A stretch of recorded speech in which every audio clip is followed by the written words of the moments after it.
Welcome to E-Pathashala lecture series for MArch students. This is planting design, and in this particular module we will see about planting types and their uses.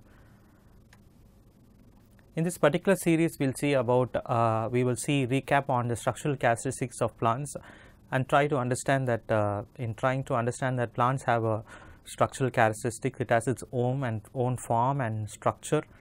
Then we will see, as we saw in the last module, that classification of plants based on human dimensions, and in which we saw that plants are being classified as ground level and knee height level, knee to waist height level, waist to eye level, as well as from then we have further on the classification of the taller plants, which are the above eye level, as well as the tree category that we can find in the landscape.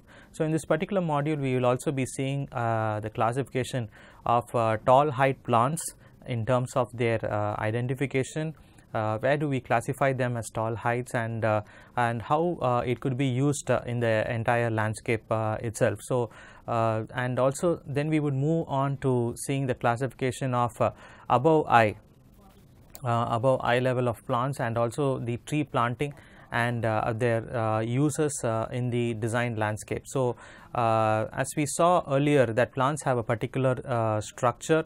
It has a character in itself, it has its own form, and by virtue of this particular design aspect of form that it has, it also significantly alters and the environment of a particular design space, and it alters the structural character of the place itself in terms of having its own habit, its crown, its shape, its foliage density.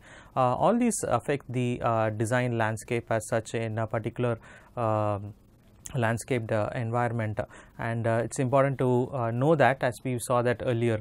Then we saw the spatial functions of plants in the human landscape, where we are designing plants for people, and we also saw how the ground covers and the low height plants, the medium height plants have their own ways in which they could be used very effectively to create movement spaces, to restrict movement, and also to create edges or boundaries just at the lower level, that which is below the waist height level, and how they could be easily used as effective design elements to allow vision, as well as at the same time to deter movement. So in terms of having a visually open landscape or an enclosure, these kind of lower level of plants play a very major role in establishing the design landscape with respect to a design intent, where there is a necessity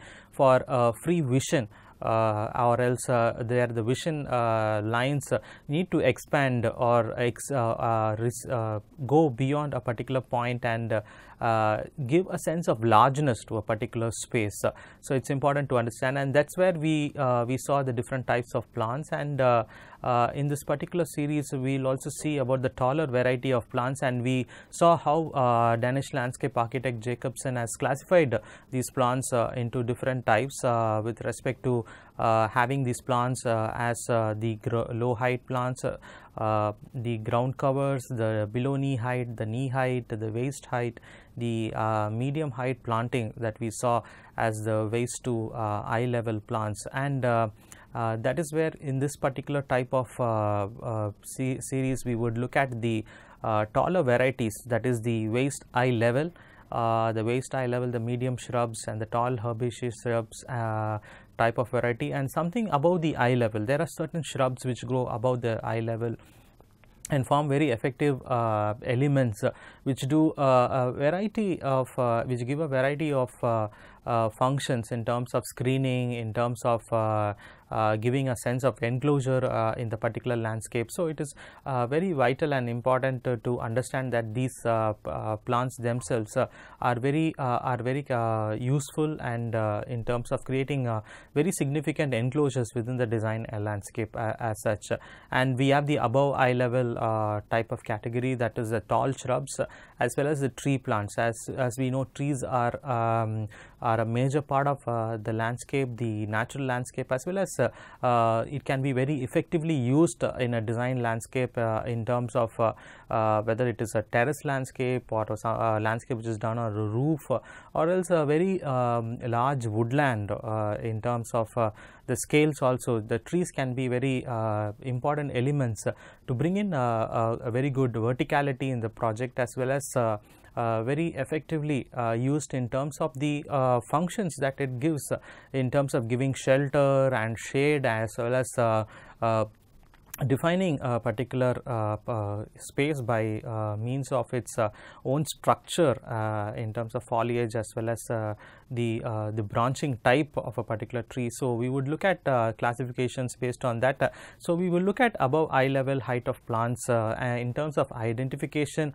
these are shrubs and small trees with a canopy extending above eye level, and it forms a physical and a visual barrier. So something which extends slightly above the eye level, that is where we start with in this particular series of identifying plants with respect to human dimensions. Above eye level, slightly above eye level, you have something above the eye level.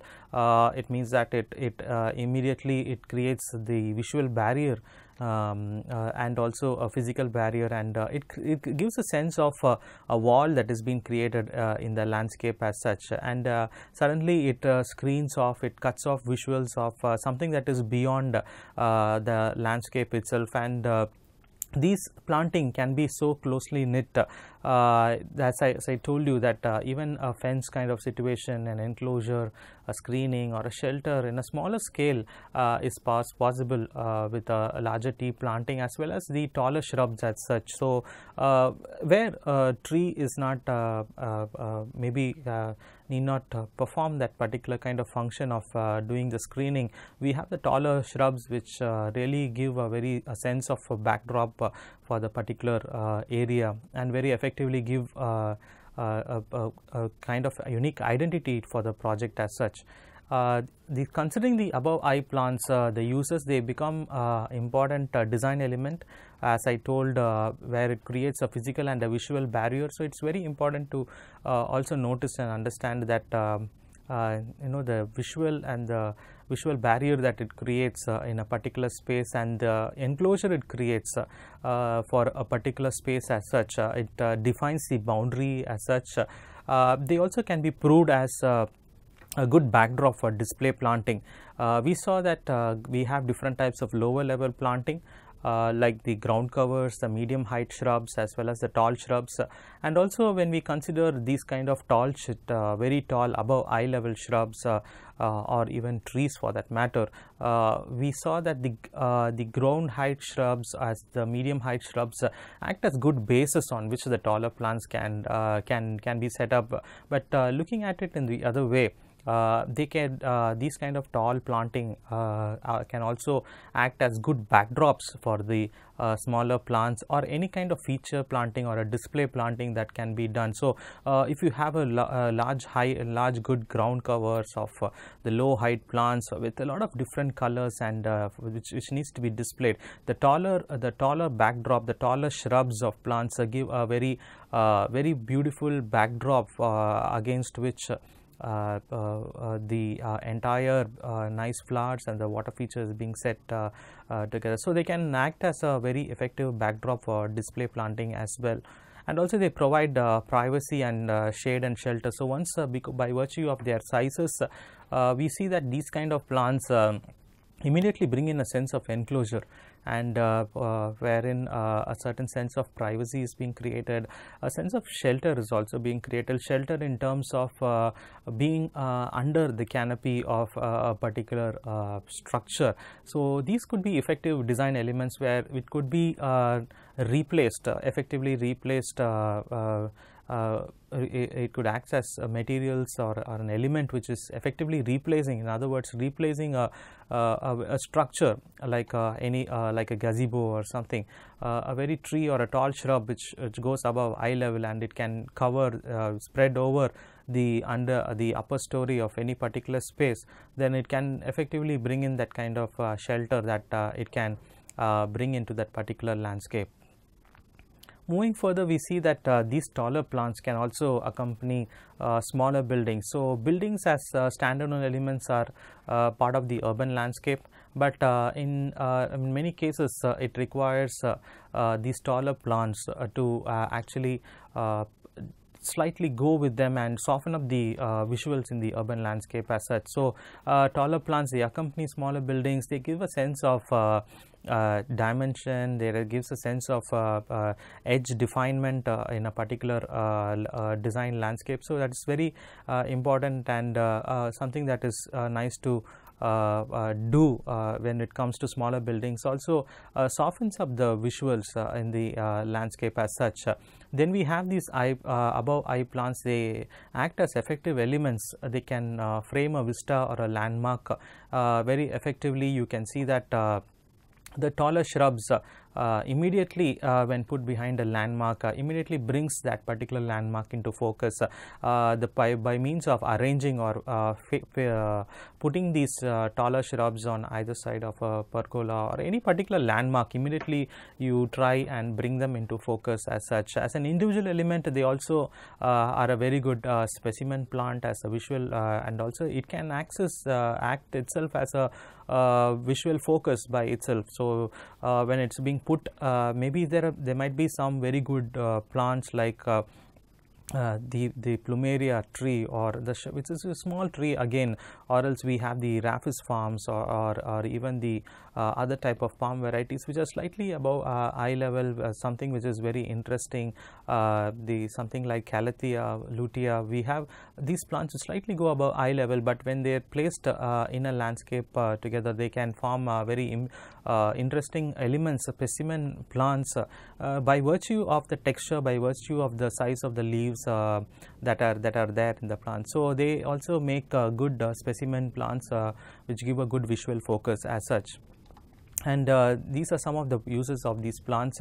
You could see that very interesting usage of these plants in creating boundaries in terms of giving a sense of dense foliage to a particular project. We could see how the tall shrubs goes and spreads over the upper canopy of this particular thing, and the heliconias, the lobster claws, and these kind of plants make up that particular space and gives a sense of dense forest type of feeling. Of course, we can see them predominantly in the three-layered type of landscapes, where you have the ground layer and the mid layer and the upper layer, wherein the mid and the upper layer, somewhere in between, we have this character of plants which are very notably evident in this particular kind of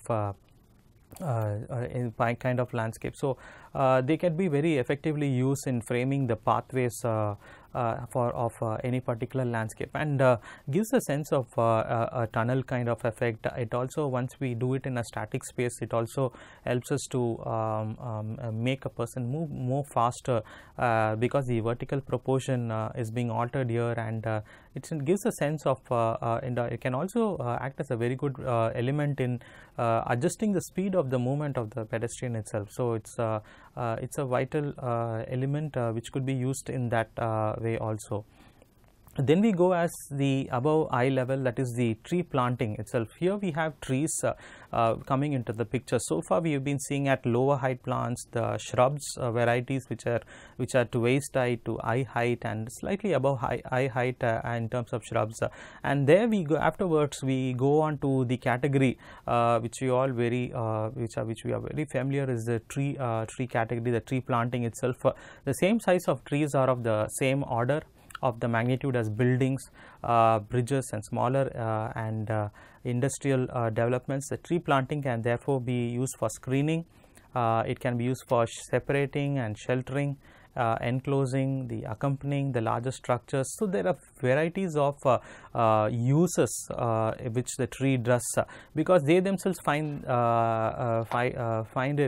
themselves in different scales as such, and therefore it becomes very important and necessary to start identifying trees, also classifying trees and divide them into different categories, like the small height trees, which we would say about 5 to 10 meters in height.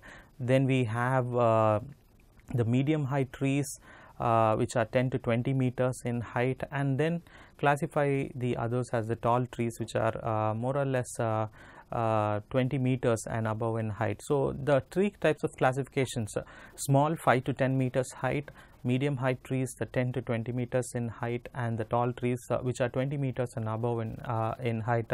So we have different scales as understanding these trees as such in the local landscape, and becomes important and necessary for us to be able to use them accordingly with respect to the spatial dimensions of the particular area as such, and be able to arrange them. Now we will look at small trees. Small trees are those, as I said earlier, are about 5 to 10 meters in height. These small trees are of similar height or lower than the majority of building of 2 stories. So their influence in the urban environment is mainly local to the spaces between the buildings. So smaller trees create good courtyard spatial elements. They also connect buildings together. They act as a lower story, something which is very close to the ground, but still gives you a sense of shade, and gives you a prospect of using the understory very effectively with a lot of shade below this. So you can see in this picture that it has its influence in the urban environment is more local, and it defines a particular space more local, and being very close to that particular the closer building framework, or it's more or the particular campus in which it's being established. The medium height trees can create spaces that contain smaller buildings, and therefore have greater effect on the spatial structure of the urban landscape. Earlier we saw that small trees are part of the are just accompanying the building, and we see that they look like as though they are with the building. But as we go for with the medium height trees, that is the 10 to 20 meter height category, then when we see that the buildings are being slightly overshadowed, and it looks like the buildings are a part of the entire landscape which has the medium size of trees. So as the scale grows bigger, it becomes that the building, it looks like as though the buildings are plonked into the tree area. So they have a greater effect on the spatial structure of the overall landscape as such.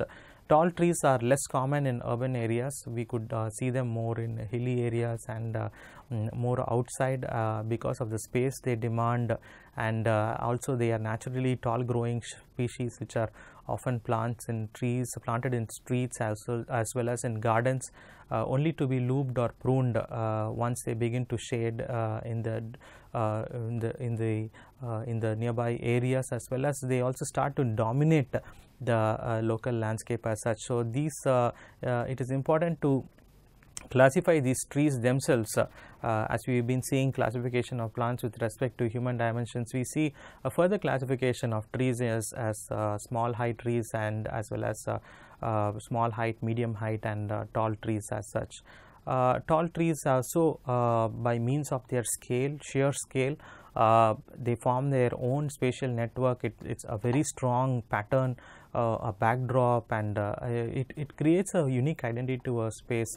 In the rural landscape, large trees create a large scale framework of plants or trees. So it's very interesting to know that the trees themselves, because of its sheer scale and because of the amount, the community, how they express themselves as a large community of tall trees, it creates a unique identity to a particular space, like how you could see in this picture. Then we would come to see trees and their uses. Trees can integrate the larger structures. They can also act as effective buffer between activities that are incompatible with each other. You want to separate out a highway from a residential area, so you have a entire tree community which acts as a very good buffer between these activities, and also they can integrate the different structures as such, and forms a very nice connector by which in future one could say that the built form actually gets into the natural landscape as such, though the actual way of development is the reverse, where the built form is done first and then the planting is being done, but further on we could see that it will blends with the local character of that particular area. And in further seeing trees and their uses, they can also screen and separate larger buildings, good separators, and also it can act as effective elements which can also accompany closer buildings, and also separate out larger buildings as such, and create the necessary ways in which avenues or even roadways or routeways are being established in a particular area. They can also frame and emphasize landmarks by virtue of their scale, by virtue of the arrangement that you can make in a particular landscape. We could see that very nicely they could frame, and they could bring in a certain sense of emphasis when we consider the visual composition of plants themselves. So very effectively these kind of plants are in terms of trees are being used to frame and emphasize the local landscape. A single large tree can itself be a landmark or a focal or an important focal point. We know that the tree is a tall tree, or else by a tree which is being has a very longer lifespan, maybe about 20-25 years, or even there are even more old trees, and some have withstood the ages and some have withstood very strong challenges that has come in its way by means of weather patterns, changes in weather patterns, heavy cyclones or earthquakes, or there might be many natural conditions as well as human conditions, like any particular kind of vandalism or a terrorist activity or whatever it might be, or else a construction activity, something that brings in more damage to that particular area. But in that sense, there are some trees which have survived certain situations, and which stand alone in certain places, and they themselves become important landmarks as well as focal points. Like you could see a tree which is called as a survivor tree here in the US, where something damaging has happened very close to the precinct, and this tree has survived the damaging effect that has happened to the infrastructure by means of a terrorist activity. So it is today a very important focal point in the landscape, and it's important to understand that they can also complement good building forms, and a group of trees, when clumped together, when spaced together, it can, and by virtue of selecting the particular tree according to its own shape and pattern, the leaf foliage, its own structure, it can complement the building styles. We have different building styles, different architectural styles, and we could also choose trees that go along or go that could complement these kind of styles well, and they could place them or group them quite interestingly, so that they could be put in the local environment like that. Trees can integrate unrelated building styles as such.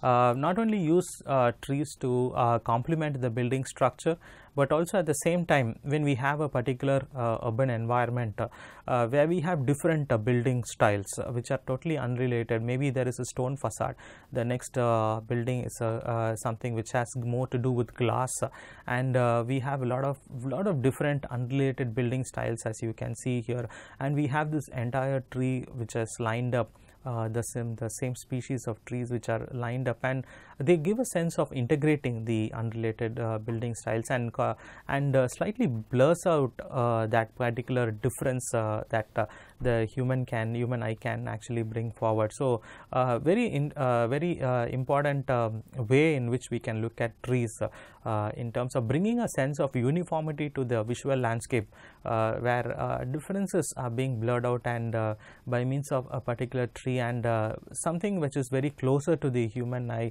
something which one can feel in the immediate vicinity or see in the immediate vicinity, and that is something that is that a tree can do, or a group of trees by virtue of which they can be brought together and integrate unrelated building styles. So another very interesting way of looking at trees as such, they also can give vertical containment to rootways. So because of its sheer scale and because of the verticality it brings in terms of the vertical proportion that this root can give, root can have, like the width of the road to the height of the trees. We could try and give in a lot of verticality to a particular rootway as such. It will also be interesting to note that these kind of trees, when we give the vertical containment by means of altering the vertical proportion of a particular rootway, it can also be effective elements which also can alter or make significant contribution to the speed of movement in a particular rootway. So the more closer the trees are, or in a very short span of a road, the more higher the movement it is, or it is more broad, the road is more wide, and we could give a sense of largeness to a particular rootway, as well as also be able to work out on the dynamics of that particular space, which we could see on in the later module. So they also give vertical containment to rootways. Trees as clumps and woodlands, they emphasize topography very well. You could see in this local picture, which shows a picture of the English landscapes as such, where you have beautiful meadows and different areas which are of different heights, and the English landscape just keeps going on and on, the ups and downs, the beautiful swales and the hillocks. All these are on different at different levels, and they flow into each other, and what significantly highlights them is the trees and the clumps and the woodlands which are together, which are being brought together, so that once the trees are up, once the trees are placed at the different levels, one could identify the clumps and identify the topography. They can emphasize the topography and bring in that sense of the variety, or else the more the speciality of that particular landform itself, or the local landscape is being emphasized very well. So the clumps or woodlands can emphasize topography quite well, and also create that sense of largeness to a particular space, and bring in a sense of grandeur also to a particular space. So these kind of trees and clumps, tree clumps also do their are effective in terms of establishing the topography, as well as to emphasize the topography of a particular plant.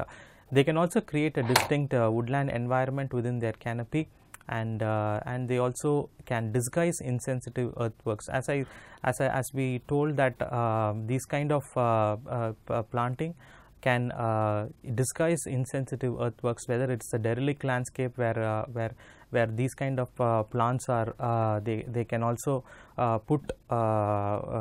you can put them to also hide insensitive earthworks as such. So they create a very distinctive woodland environment within their canopy, and it is very and also once the woodland environment creates itself by means of trees, the entire forest land is being created, and the maybe it's a cut land, or it's a disturbed landscape, but the lines are blurred, and one can develop that particular land, and it can disguise the insensitive earthworks like a cutting of a rock or a hillock or something.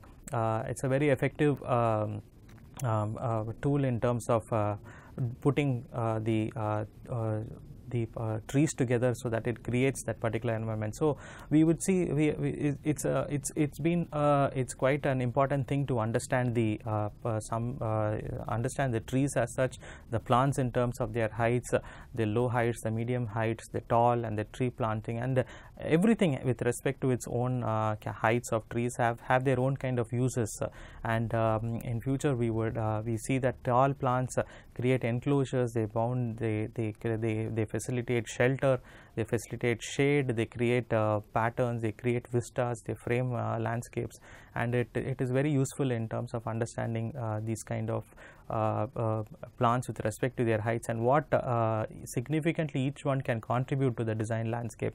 So as it's very important to have this classification at the back of our mind as we proceed to in the realm of planting design, as well as use plants to be a very effective design element. Thank you.